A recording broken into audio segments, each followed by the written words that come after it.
संत भेट अवघड आहे. होत नाही का? होत. संत भेटी मधलं काठिण्य जरूर आहे, पण होतच नाही असा काही प्रकार नाही. संत भेटीतलं दुर्लभत्व, काठिण्य नाथ महाराज सांगतात. अशक्य कुटीतल्या गोष्टी शक्य करता येतील, पण संत भेट चंद्रामृत सुखे सेवा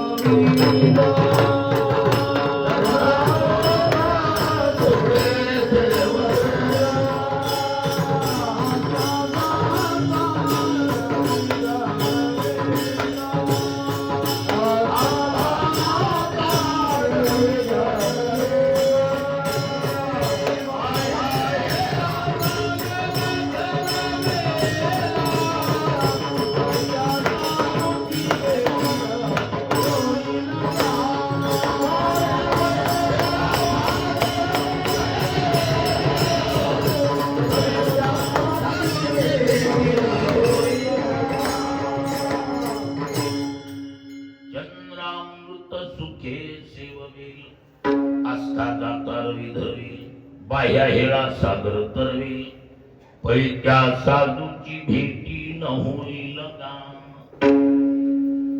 म्हणजे अशक्य कुठल्या गोष्टी कदाचित प्रयत्नांची शक्य करता येते, पण याच्याही पेक्षा संत भेट कठीण.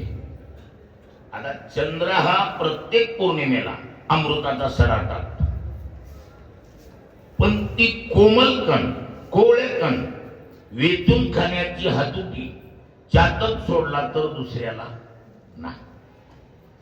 चकोरा चंद्रामृत खाऊन चकोर पक्षी सोडला दुसऱ्याला ती हातुकी नाही. काय प्रयत्नच केला तर कदाचित ती अमृताची कण खाता येते. चंद्रामृत सुखे सेववेल, याच्याही पुढच आस्था जाता रवी धरवेल.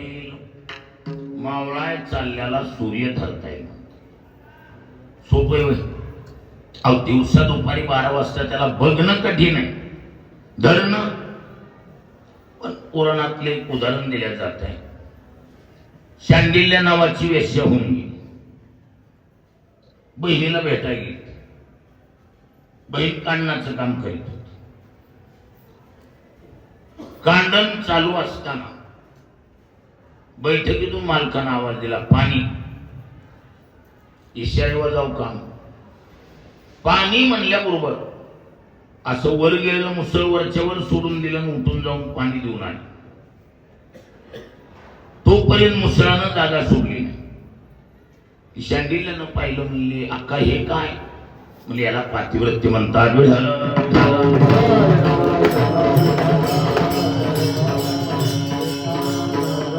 पातिव्रत्य म्हणजे तिच्या डिक्शनरी शब्दच नव्हता. तुम्ही तू काय करत? म्हणली माझा व्यवसाय. तिच्या बी डिक्शनरीत हा शब्द नव्हता. उलगडून सांगितल्यावर लक्षात आला रे आले. संस्कारहीनतेचा परिणाम आपली बहीण वामार्गाला वाहून गेली. मग कसं आहे, प्रत्येक व्यक्तीला वाटते आपल्या हातून चांगलं व्हावं, पण परिस्थिती साथसंगत माणसाला मजबूर करीत असते. शांडिल्यावर वाईट वाटलं. अक्का मला तुझ्यासारखं होता येईल का? म्हणले का नाही?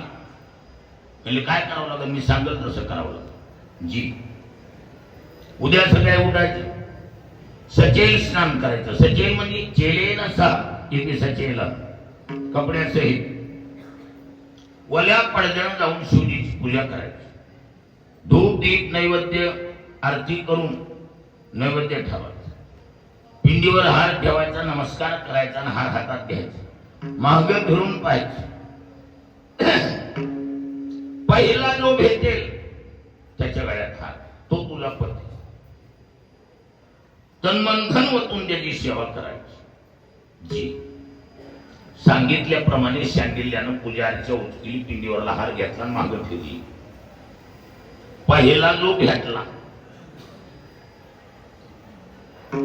हातात पायाच्या बोटाला चिंध्या बांधलेल्या, हाताची बोट सडलेली, नेमका महारोगी समोर आला.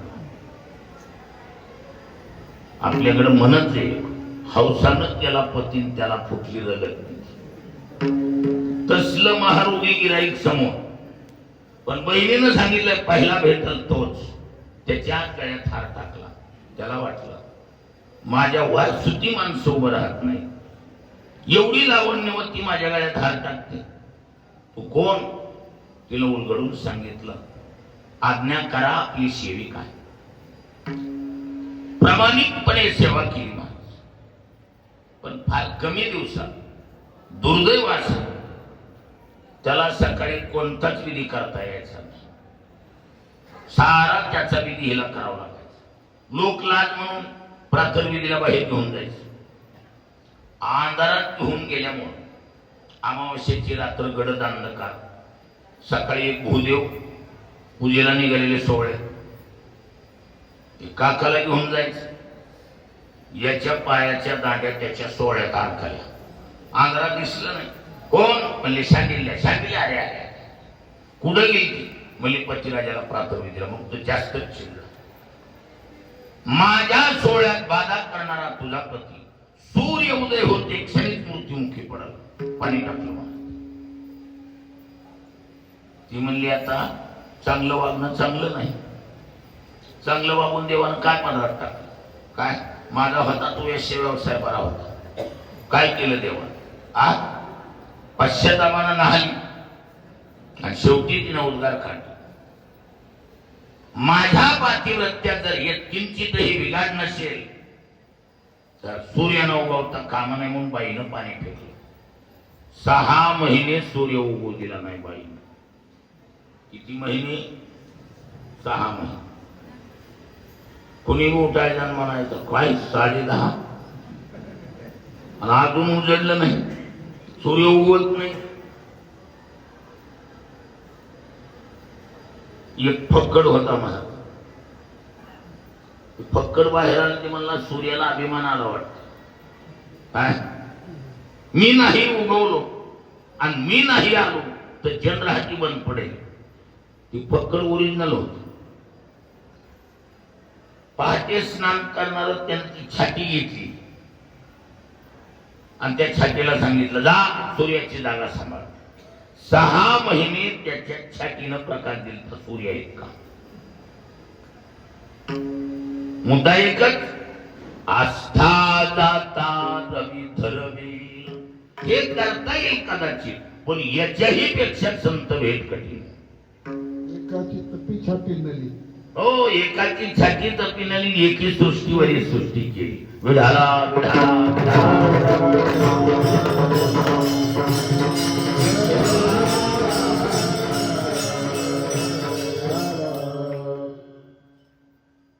बाह्या हिळा सागर तरवेल तरवेल वय. पण विनायक दामोदर सावरकर, विदा सावरकराचं उदाहरण दिल्या जाते. काही ना काही अंशात का होईना सावरकरांनी समुद्र पार केला. करणं कठीण आहे. कदाचित प्रयत्नांती ह्या गोष्टी करता येतील, पण संत भेट ही त्याच्याही पेक्षा कठीण आहे. होत नाही का? होते. कधी होते? अर्थ काम चालना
मोहमाया मिथ्या वरते समाधानी जाणून नीनता साधू भेट देती तया अवचितारे.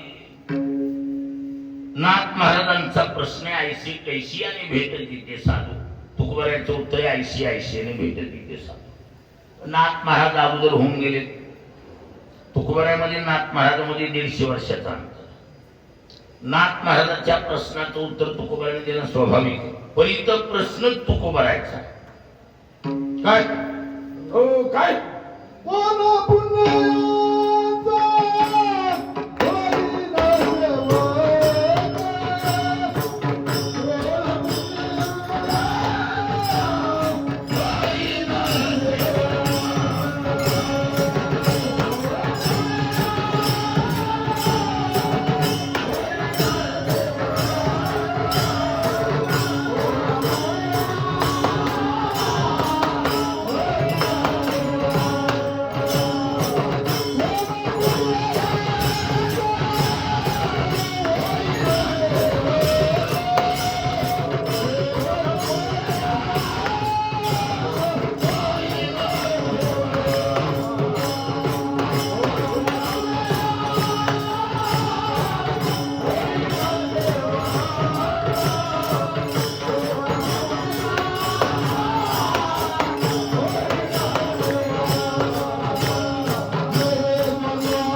कोण पुण्य अशी कोणती पुण्य आहे की ज्याच्या बळावर मला यांचा सेवक होता आहे.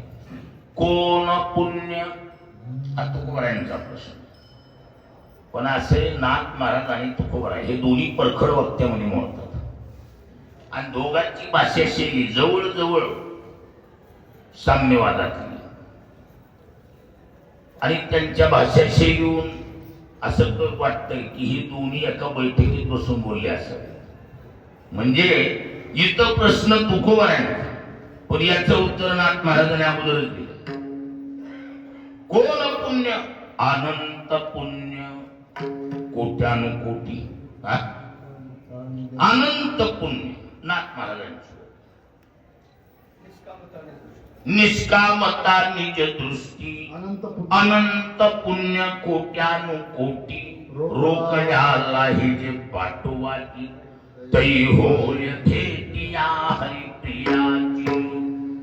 कोण पुण्य अनंत पुण्य वा अनंत जन्मीचे सुकृत पदरी त्याचे मुख्य हरी. चांगले चांगले विधाना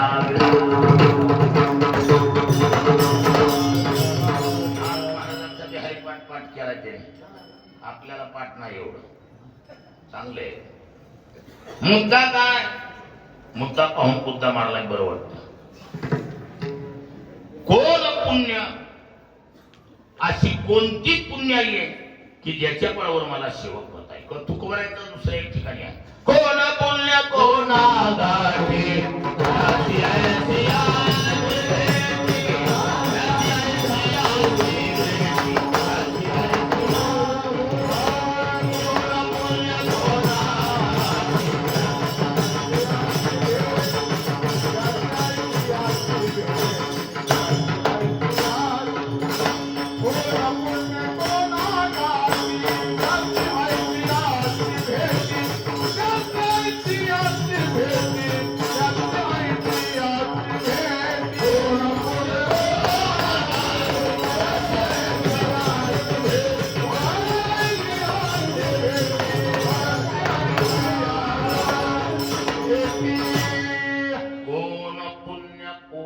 गाठी ज्याची ऐशियाची भीती जिही हरी धरिला म्हणी दिले संसाराशी पाणी.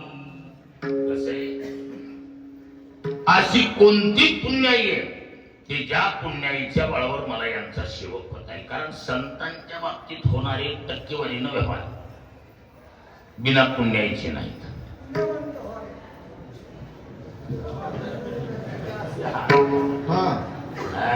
पुण्यवंत व्हावे घेता सज्जनाची विढाला.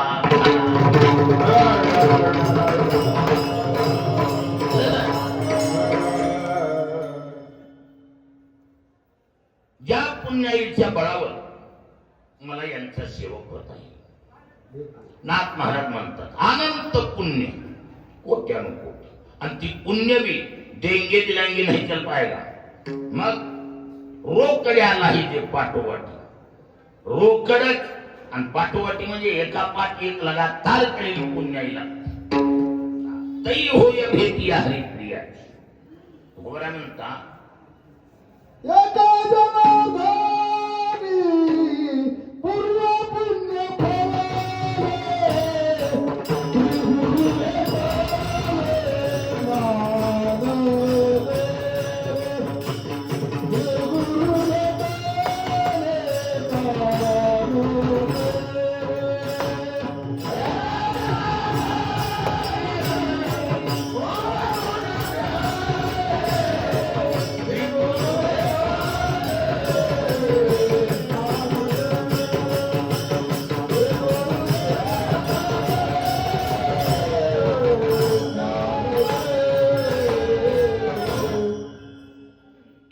जनार्दनी पूर्व पुण्य फळले आणि श्री गुरु भेटले ज्ञान देव. म्हणजेच किंवा पूर्वजन्मे सुकृते थोर केली ती मजाजी फळाशी आली परमानंदवादी मानसी भेटी झाली या संताशी. किंवा पुण्य फळले बहुता दिवसा भाग्य उदयाचा. हेतू काय? हेतू एकच आहे यांचा सेवक. काय यांचा कुणाचा? याचं उत्तर उत्तरार्धात दिले.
यांचा सेवक. ज्यांनी द्वंद्वाधिक दूर केलंय अशांचा सेवक.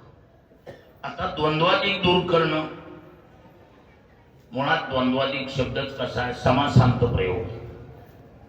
शास्त्र असे न एकम इति अनेकम. एक नाही त्याचं नाव अनेक. आणि ज्या ठिकाणी एकापेक्षा दोन दोन्हीपेक्षा अधिक किती असो एका पदात बोलले असतील एका वचनात बोलले असतील तर शास्त्र सांगते समास होणं अनिवार्य बाब. समास शब्दाचा अर्थच आहे समसनम समासा. समस्त पदों से एक पद बनवा दिया जाए तो कहा जाएगा ये समास है. म्हणजे एकापेक्षा अनेक पद कितीही असले आणि एकत्रित आले वचन एक आहे पद अनेक आहे त्यावेळेला समसनम समास, समास होऊन आणि वाढले. इथं द्वंद्व आणि अधिक असे दोन शब्द आले. त्याच्यामुळे समास समासोक्ती वाक्य. द्वंद्वादी येशांते इति द्वंद्वादिकाः. किम नाम द्वंद्वादिका? बहुव्रीही नावाचा समास केला. कोणता समास? बहुव्रीही. सर्वात परिचय पत्रासाठी कठीण असलेला समास म्हणजे बहुव्रीही. पूर्वपद प्रधान व अव्ययभाव, उत्तर पद प्रधान तत्पुरुष, उभय पद प्रधान द्वंद्व, मात्र अन्य पद प्रधान बहुव्रीही. त्या दोन पदात याचा अर्थ राहत नाही. द्वंद्वाला बी किंमत नाही आणि अधिकाला बी किंमत नाही. द्वंद्व आदिर येशान ते तिसरं पद आहे ते दूरदर्शी, म्हणजे त्या दोन्हीत त्याचा अर्थ राहत नाही.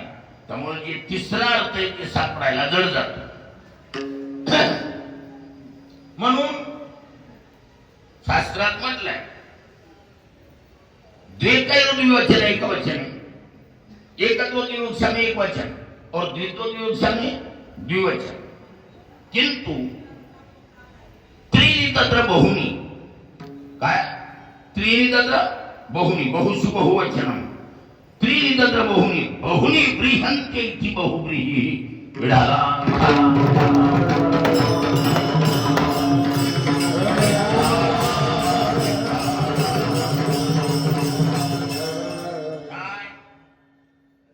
नतु एकत्विनी त्रीणि तत्र बहुनी आणि बहुनी व्रीहन्ते इति बहुव्रीहि. एक दोन पदात याचा अर्थ राहत नाही. त्रीणि नाम बहुनी आणि या दोन पदाच्या अतिरिक्त अर्थ असल्यामुळं बहुव्रीहीचा लवकर परिचय होत नाही. थोडक्यात दोन दोन म्हणजे दोन. दोन दोन शब्दाचा अर्थ काय? दोन. विग्रहाची पद्धत अशी आहे त्यांची. द्वंद्व आदिर येशाम. येशाम म्हणजे ज्याच्या, ज्याच्या अगोदर दोन आहे. आता दोन कुणाच्या अगोदर आहे? तीनच्या अगोदर दोन आहे ना. म्हणून द्वंद्व आदिर येशाम ते इति द्वंद्वादिका. दोन आहे ज्याच्या आधी. द्वंद्व म्हणजे दोन आणि ज्याच्या आधी आहे ते तीन. मग तीन पासून दोन आणि तीन या दोनचा विचार याच्यात मांडत असताना व्याकरण शास्त्रामध्ये परिभाषा आहे. काय? ती व्यवहारातली लागू आहे. अगदी व्यवहार्य परिभाषा आहे. काय? प्रथमस्य अनतिक्रम्यात. काय म्हटलंय? प्रथमस्य अनतिक्रम्यात, नतु अतिक्रम्यात इति अनतिक्रम्यात. प्रथमाचं उल्लंघन करून पुढे जायचं नाही. व्यवहार आहे ना.